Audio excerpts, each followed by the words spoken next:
देश में जो एमओडी है और जिसके अंदर सेना के जो आर्मी एयरफोर्स नेवी काम कर रहे हैं, एमओडी के अंदर ऐसे लोग बैठे हैं, ऐसे ब्यूरोक्रेट्स बैठे हैं जिनको सेना के बारे में, सेना के फंक्शंस के बारे में, इनके रोल के बारे में, इनकी रिक्वायरमेंट्स के बारे में ABCD भी नहीं पता है। वो किसी कैडर में कहीं IAS रहे हैं, उनके यहाँ आ गए हैं, 2-4 साल के लिए आते हैं। उन जब तक वो समझते हैं तब तक एक तो उनका ईगो इतना हाई है कि उनको लगता है कि जैसे इनको इतनी फैसिलिटी क्यों मिल रही है। बहुत सारे लोगों को मैं ये भी कहना चाहूंगा, जो लोग बोलते हैं कि सेना में आपको कैंटीन में सस्ती दारू मिलती है, ये मिलता है, वो मिलता है। मेरा उन लोगों को एक छोटा सा सुझाव है कि यार, एक आदमी आपके लिए जान अपनी हथेली पे लेके खेल रहा है और आप चिंदी चोर की तरह एक छोटी छोटी बोतलों के लिए ये सामान सस्ता मिलता है, ये 2 रुपए 4 रुपए सस्ते मिलते, क्या बात कर रहे हो यार आप।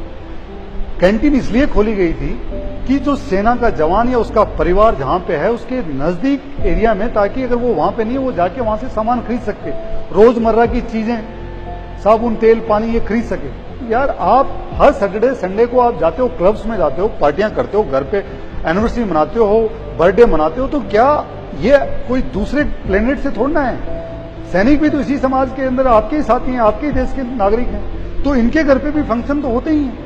बच्चे, इनका भी बच्चों का बर्थडे होता है, इनकी भी शादियां हुई हुई, इनकी भी एनिवर्सरी होती है।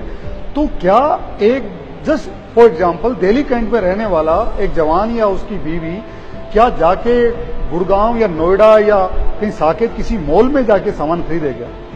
इतना ही तो इनके पास वक्त है। इनकी ड्यूटी लगती है 15-15 घंटे, थोड़ा सा वक्त मिलता है परिवार के साथ। तो कैंटीन इसलिए खोली गई है कि आसपास जाके अपना सामान खरीद लें। तो आप अपने दिल में अगर किसी को ये लगता है कि कैंटीन में बहुत ज्यादा सस्ता मिल रहा है, तो ये फितूर दूर कर दीजिए। और जो लोग आपके लिए लड़ रहे हैं, दिन रात 24 घंटे आपके लिए खड़े हैं, आपका क्या दिल इतना छोटा हो गया है क्या कि आप कैंटीन जैसी ऐसी छोटी छोटी बातों के ऊपर आप मुद्दे उठा रहे हो? कभी सैनिकों का जो एमओडी वाले हैं उनके राशन कार्ड देते हैं, कभी को नॉन फंक्शनल अपग्रेडेशन है उसके ऊपर रोक देते हैं। जब प्रधानमंत्री ने 1 रैंक 1 पेंशन लागू किया, उसके लिए मैं उनको बधाई देना चाहूंगा, नरेंद्र मोदी साहब को। लेकिन मेरी उनसे एक अपील है कि साहब, जो सैनिक हैं इनका जो पे कमीशन है वो बाकी के लोगों से आप अलग कर दीजिए।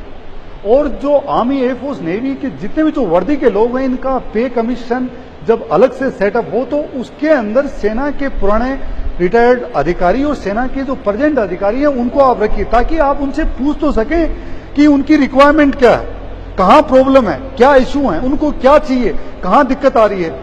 एक एमओडी में बैठा हुआ बाबू आता है, सेना की गाड़ी में घूमता रहता है और फिर सेना के हकों को काटता रहता है।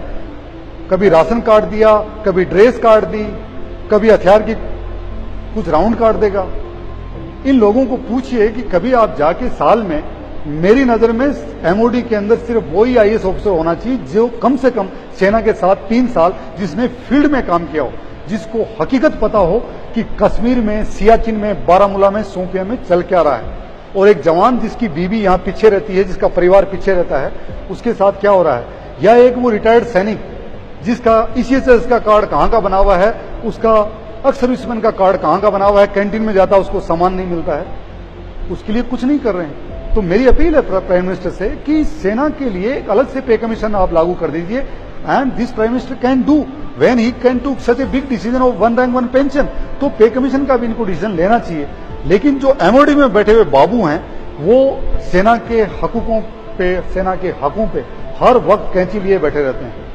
और तब सेना के लोगों का अगर आपको मोरल ऊपर रखना है तो उनको ये तो बहुत छोटी छोटी फैसिलिटी हैं।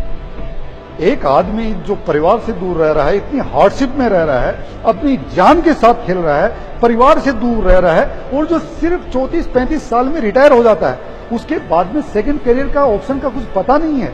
लेकिन वक्त बदल रहा है। जो सैनिक हैं, देश के रिटायर्ड लोग हैं, जब वो वहां पे लड़ सकते हैं तो अपने अधिकारों के लिए भी लड़ेंगे। और वक्त पड़ेगा तो जो जनता का जो मानसिक जो एक सोच है सेना के बारे में, वो भी बदलेगी।